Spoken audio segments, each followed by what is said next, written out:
Hello, everybody. Welcome to the Product Marketing Show. I'm your host, Rish. And with me, I have Ryan George. Ryan is a marketing leader for Docupace. It's a financial technology company for investment management. Ryan, welcome to the show. Hi, thank you for having me. So, Ryan, our first question is around what kind of content works in marketing for investment management.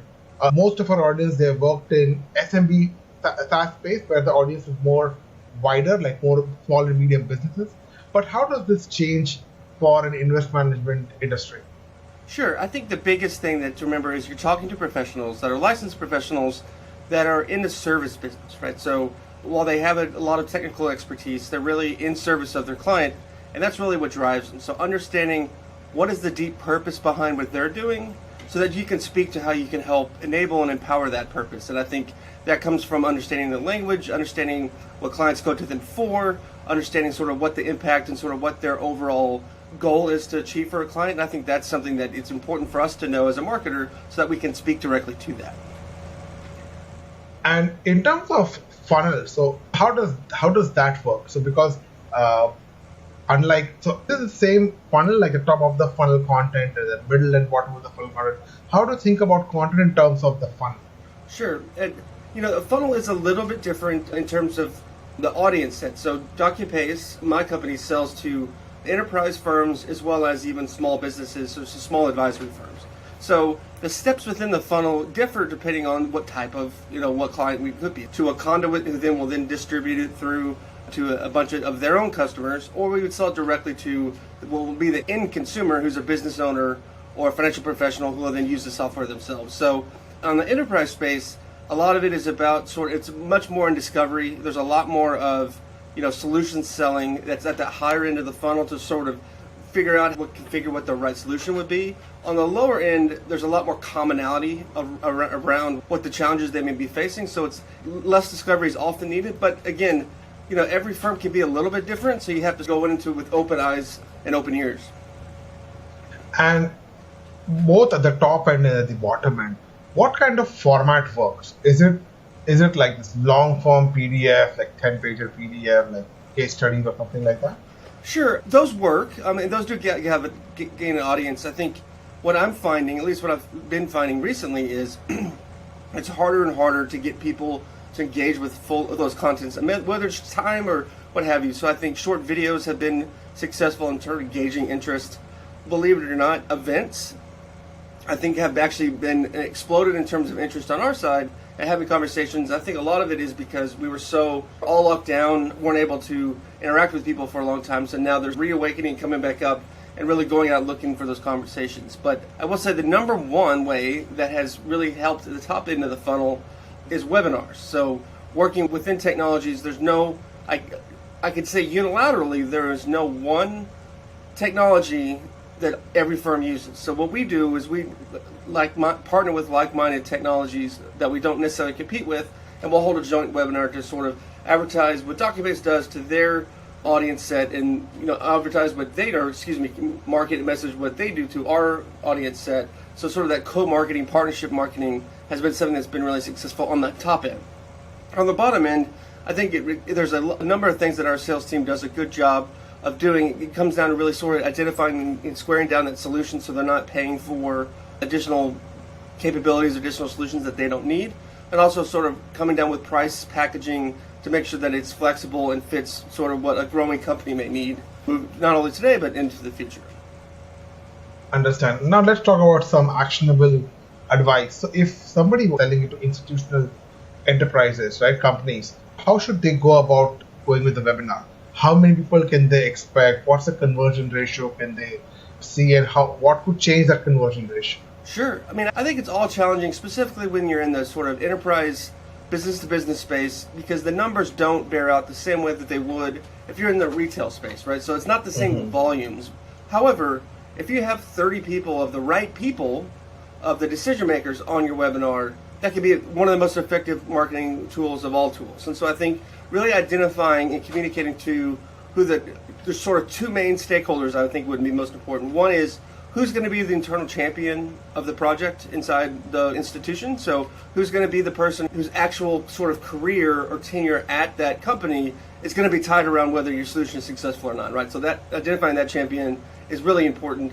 Then also identifying who they report to. If they're not the CEO, who do they report to, and what is that person they report to looking for? I think identifying those two things allow you to speak directly to the right people in most instances. And how do you measure success of webinars? I mean, is it the engagement? Is it the conversion? Because I'm assuming the conversion in your industry could take like a lot of time. It's not like 10 days or 1 month.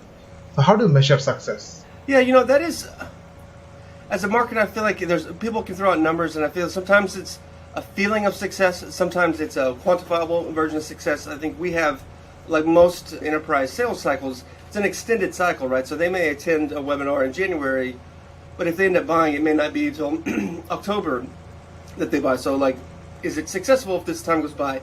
And I think what we try to do is we try to measure how many people within our target market that are people who can buy our software, who are typical buyers of our software. How many of those people do we put in our hands of our sales team? And then, of those people, how many of them then become some form of the pipeline? Now, they may not end up in the sale, but we try to get about 60% of those that we put in the hands of our sales team, about 60% of those move forward past the initial demo stage. That's one way that we sort of try to measure our success rate. Interesting. I've been hearing a lot of new formats, content formats like videos and short form videos and podcasts. Do these type of content formats work for like institutional investors and audience? I think they work. I think a couple of things are important. One is realizing most marketing departments are small. Most marketing departments are resource strapped. How do you find the right mix in the limitations of what you can do, right? So, if you want to do videos, can you commit to videos? And can you actually come up with a continued series of videos versus, going through one project, coming up with 5, and then those be your 5 videos for the next 5 years? That's probably not going to be the most successful strategy. I think podcasts are important. I think it's about having the right conversations and knowing your audience, that's going to be able to interest your audience. And I think the audience will find you, but nothing else. I think as a marketer, it allows you to engage and interact in the space that I think is important. So like, I'm a big fan of what I would call typically like blog or research content.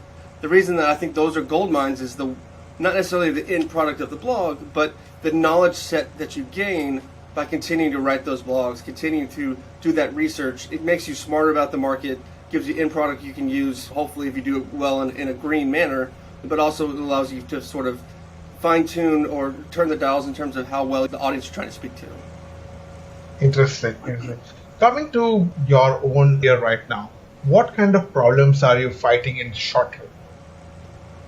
Sure. So, I think with myself, I think in where I'm at in my career is trying to figure out exactly how I can invest the time I need to, and not just doing my job, but being able to lift up the people around me, whether they're in my department or in other departments, whether I'm carving out enough time for personal development for them, because they can't, because of this environment, we have a distributed workforce, people can't just stop in and ask a career question that they would. And I think trying to find the ways that you can create the space for people to have those career conversations and be able to talk about where the direction are going. And me as a leader, I think that's important for me to be able to provide, but it's not so easy to do so in today's environment. So just trying to find ways to create that space where people can sort of drop by and ask what I would call like no strings attached questions, right? Like, so what, and I think that those are really important, that were very easy to have. We probably took it a bit for granted back in the office days, now trying to figure out how to have that in sort of the Zoom days. And as a marketer, what kind of obstacles you're trying to do? I think most marketers, it's budget and resources, right? So they give you a bucket of money and they say, spend it wisely, right? And so you have to figure out a way to spend it, and being able to constantly fine tune things and say, no, we're not going to do that, but we're going to do this, or let's try this for the first time, and not being afraid for it to completely fail, but to not let it fail a second time, I think is most important. So knowing if something doesn't work, finding out why it doesn't work, and being able to move on. I think we try everything. I think I've really worked hard with my team to say yes first, instead of saying, well, no, okay, here's why that won't work. So we try to take a sort of yes first approach, and I think that has helped us in bringing in sort of new solutions, new tools, new ideas by saying, sort of taking the mindset of, okay, let's say yes first and then figure out why that may not work. Interesting. You've been into this space since 2005. It's been what, like 17, 18 years? A little while. How have you seen marketing for this segment getting evolved over this period?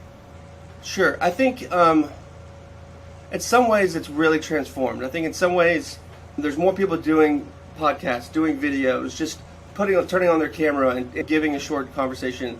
I think that has definitely increased and it's definitely become more social. So there's more people interacting. And back when social media first came around, in majority of licensed people in the space were either prevented from really interacting on it or just afraid to do so. And I think that has changed. What hasn't changed is the way that we describe ourselves to an audience or the value of like a financial advisor to a potential client. I think we still have a ways to travel in terms of really articulating what the value is and why it's important. I think if you were to go look at 100 financial advisor or asset manager websites, they would look pretty similar, they would sound very similar, and I think we're still looking for ways to differentiate ourselves among ourselves. Interesting. I think the conversation with you has changed my perspective of how marketers in this space work. Because as an industry, I think investment management has been like pretty static over last 20, 30 years. But I love how you bring a fresh perspective.